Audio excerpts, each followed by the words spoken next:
Insight. Ya, Smart Listeners, di awal Oktober kita turut prihatin dengan musibah yang menimpa saudara-saudara kita di Kabupaten Luwu, banjir bandang dan tanah longsor yang terjadi di Kabupaten Luwu, Provinsi Sulawesi Selatan di Minggu 3 Oktober 2021. Penyebab banjir bandang ini karena hujan dengan intensitas tinggi memicu terjadinya luapan Sungai Batu Sitanduk sehingga menyebabkan banjir bandang di wilayah Kabupaten Luwu, Provinsi Sulawesi Selatan. Nah, di jam 4:30 sore. Nah, selain banjir bandang, tanah longsor juga dilaporkan terjadi di wilayah tersebut. Dan tadi kita sudah berbincang bersama dengan Pak Hanafi Hamzah, Koordinator Bidang Data dan Informasi Balai Besar BMKG Wilayah 4 Makassar. Dan untuk saat ini untuk wilayah Makassar dan sekitarnya ini masih masuk masa peralihan ya, Emil ya, seperti diinformasikan oleh Pak Hanafi tadi. Dan ya, untuk saat ini kita sudah bersama juga dengan Pak Edi Insinyur Haji Edi Jaya Putra MT. Beliau Kepala Bidang Pencegahan dan Kesiapsiagaan BPBD, ya, Badan Penanggulangan Bencana Daerah Sulsel. Ya, selamat siang. Assalamualaikum warahmatullahi wabarakatuh, Pak Edi. Waalaikumsalam. Apa kabar Pak Edi? Ini alhamdulillah baik. Dari sehat. Vaksin ya Pak ya, suntik vaksin. Iya, barusan selesai ini vaksin kedua. Iya. Baik. Bencana terjadi di Kabupaten Luwu, Pak, tepatnya di Minggu di 3 Oktober 2021. Kalau melihat bencana di Luwu kemarin, Pak, apakah potensi terjadinya bencana di daerah di Sulawesi Selatan juga apakah cukup besar, Pak Edi? Iya, jadi kalau memang masuk kategori Sulawesi Selatan itu memang dia termasuk yang tinggi ya. Dan kalau kita lihat untuk wilayah Luwu saja Pak atau untuk seluruh wilayah di Sulawesi secara Selatan? umum Sulawesi Selatan itu masuk tinggi, jadi mungkin ada di yang kami biasa sosialisasikan. Dan umumnya bencana di Sulawesi Selatan itu terjadi ini dipengaruhi oleh bencana hidrometeorologis itu yang tadi seperti itu yang kejadian baik di Luwu Utara atau di Luwu yang kemarin tanggal 3 yang sampai menelan korban beberapa orang kurang ya. Lebih 237 rumah ini Pak, yang rumah tempat tinggal yang hilang ya karena adanya banjir bandang itu sendiri.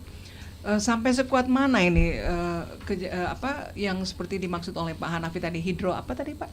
Hidrometeorologi. Iya, bisa dijelaskan sedikit Pak?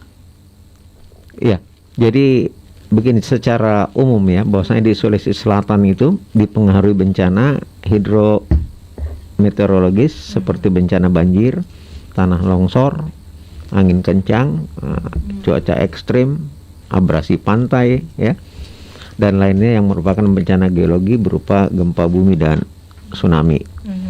Jadi bencana hidrometeorologis dipengaruhi oleh beberapa faktor, antara lain curah hujan yang tinggi intensitas tadi yang seperti kita dengar dari Pak Hanafi, pendangkalan daerah aliran sungai, terus kemudian adanya pengudulan hutan dan terbatasnya daerah resapan air. Ini yang mengakibatkan terjadi bencana seperti ini.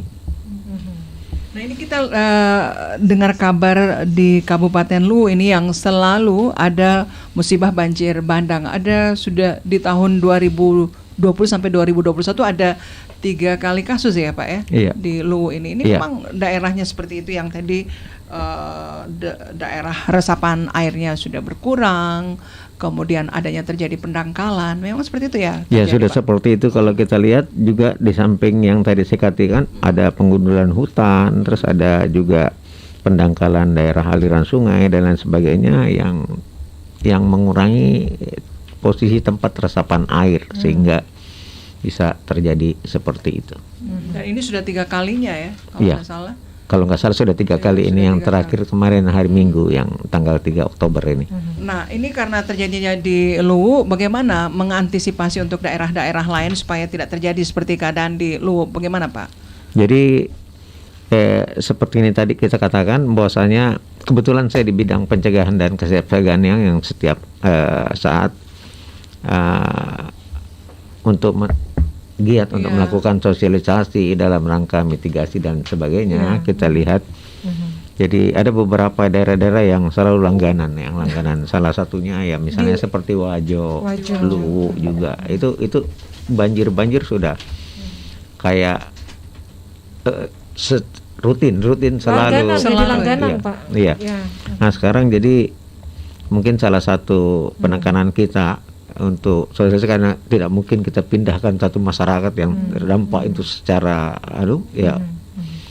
salah satu caranya adalah selalu melakukan edukasi dalam rangka untuk tahapan mitigasi, bagaimana penyelamatan apa semua. Intinya ketika terjadi bencana tadi tidak ada korban lah, artinya minimalisir korban yang terjadi, dan artinya kita coba bersahabat lah dengan seperti itu. Sama seperti COVID yang sekarang ini, kita tidak bisa katakan COVID jadi musuhnya kita sehingga semua kegiatan terhenti gara-gara COVID, kan itu dampaknya sangat aneh. Jadi bagaimana cara kita bersahabat, kegiatan kita tetap bisa jalan tapi dengan memperhatikan protokol kesehatan tadi sehingga semua bisa jalan seperti biasa. Saya kira seperti itu kurang lebih. Iya, melihat kejadian yang baru saja terjadi 3 hari yang lalu ya Pak Edi. Nah ini kan sepertinya tidak ada antisipasi dari pemerintah kah sehingga masyarakat terlena dan tidak menyadari bahwa bencana itu datang tiba-tiba. Nah, sebelumnya memang tidak ada antisipasi yang dilakukan oleh pemerintah setempat ya. Paling tidak untuk mewanti-wanti akan adanya bencana atau seperti apakah yang dilakukan begitu? Ya, jadi itu kami di dan BPBD. Ini siapa yang harus bertanggung jawab? Apakah dari pemerintah Provinsi Sulawesi Selatan atau dari pemerintah daerah setempat? Iya, kalau berbicara siapa yang bertanggung jawab, tentunya semua kaitan dengan bencana ini pasti kita semua terlibat di dalamnya. Tapi ada instansi-instansi yang khusus memang untuk memberikan seperti early warning system gitu, pemberitaan lebih awal ketika masuk musim penghujan ini apa yang harus kita anukan, itu selalu kita anukan. Seperti masyarakat tidak siap ya untuk menerima sehingga banyak korban yang berjatuhan. Iya, jadi saya tidak melihat, tapi yang penting kalau teman-teman intens dari BPBD kabupaten kota, kami pun di provinsi seperti itu selalu melakukan edukasi ya dalam rangka mengantisipasi kondisi-kondisi kemungkinan yang terjadi ya. Karena kita sadar bahwasanya bencana itu memang ada yang memang di luar kendalinya manusia, tiba-tiba dia muncul. Itu memang kita harus antisipasi, tapi terkadang juga ada kan memang bencana. Tapi memang sebelumnya sudah ada himbauan ya Pak sudah. Kami selalu adakan edukasi seperti itu, ya sosialisasi. Kami kami mengundang BPBD kabupaten kota yang ada untuk selalu ada pertemuan-pertemuan kaitan dalam peningkatan pengetahuan terkait mitigasi dan lain sebagainya. Di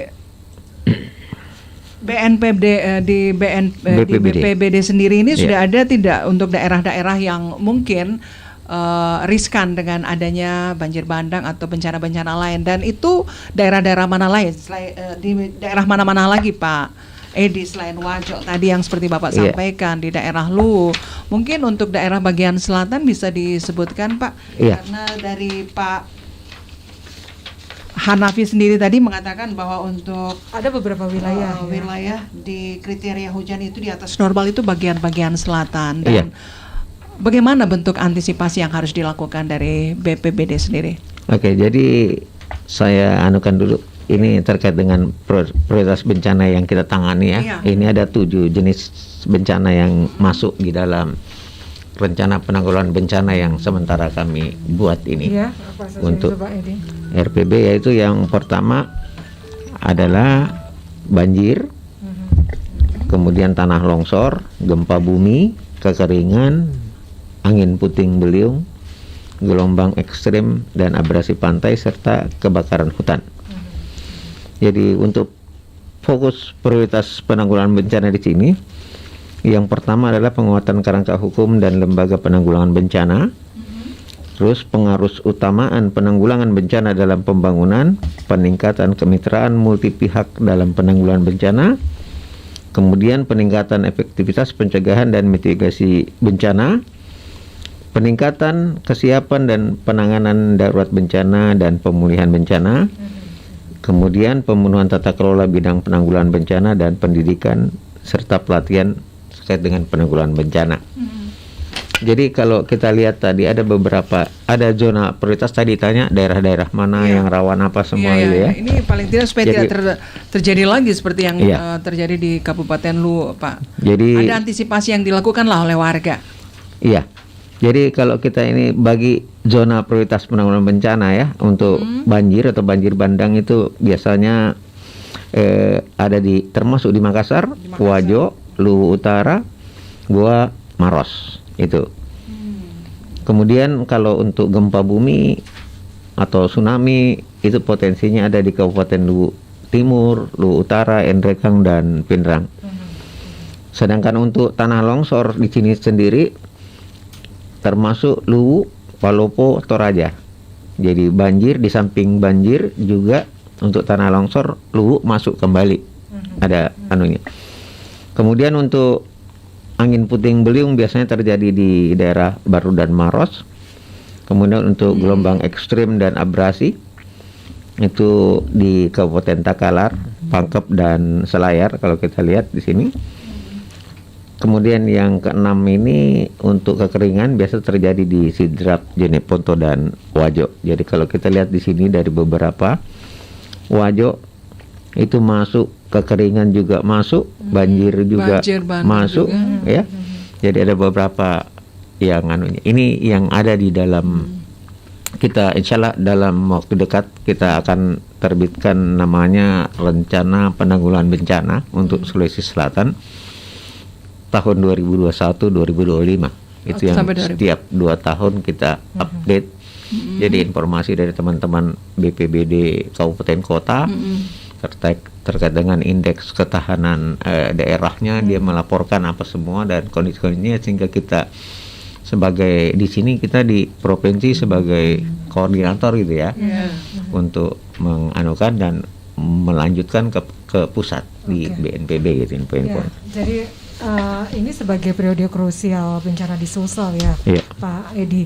Banjir dan tanah longsor ini mengintai hampir semua wilayah. Penting ya untuk melakukan mitigasi ya Pak, ini sangat mendesak ya. Betul. Mungkin bisa diberikan informasi lebih lanjut Pak mengenai contoh-contoh mitigasi yang akan dilakukan ke depannya, kira-kira seperti apa Pak? Maksudnya yang contoh mitigasi yang bisa dilakukan nanti seperti apa Pak? Iya.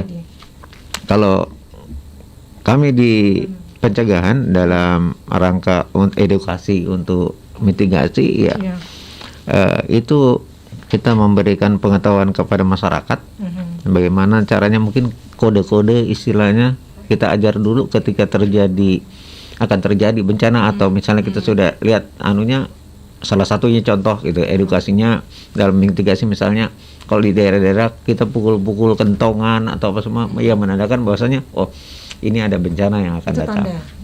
Kira-kira seperti itu. Terus bagaimana lanjutan dari kalau sudah tahapan misalnya sudah terjadi untuk evakuasi segera dan menentukan titik-titik kumpul apa semua yang aman. Jadi sudah ada data memang harus kita anukan. Nah, dalam penanganan korban banjir bandang yang di Kabupaten Luwu, yang terjadi di Kabupaten Luwu, Pak Edi, ada hal-hal yang mungkin dibutuhkan oleh masyarakat setempat atau ada sesuatu yang mungkin mereka butuhkan tapi belum mereka dapatkan di lapangan? Iya, jadi ada data seperti itu ya Pak? Jadi kalau untuk Luwu ini kami dari BPBD provinsi itu sudah bergerak dari beberapa hari yang lalu dan alhamdulillah di tahun ini kami kebetulan ada buffer stok memang untuk logistik ya, dan kami sudah distribusikan ke teman-teman seluruh kabupaten kota yang ada. Itu bersumber dari APBD kita sekarang. Dan kemarin lagi setelah kejadian ini teman-teman dari bidang logistik di bidang 2 itu sudah, bahkan sekarang teman-teman ada di daerah sekarang sementara di daerah bencana ya. Iya. Jadi sudah ada anggaran ya, anggaran dari APBD untuk penyediaan stok. Ada. Jadi tahun ini ada, alhamdulillah walaupun sedikit tapi kita minimal sudah bisa membantu membackup sedikit sambil kita terus berusaha untuk mencari lainnya di bantuan lainnya. Pusat. Ya, kayak seperti itu. Iya. Oke, kita break dulu ya Pak Edi, dan sebentar masih ada lagi satu narasumber kita yang kami akan ajak berbincang di program kita Makassar Insight Sulawesi Siaga Bencana.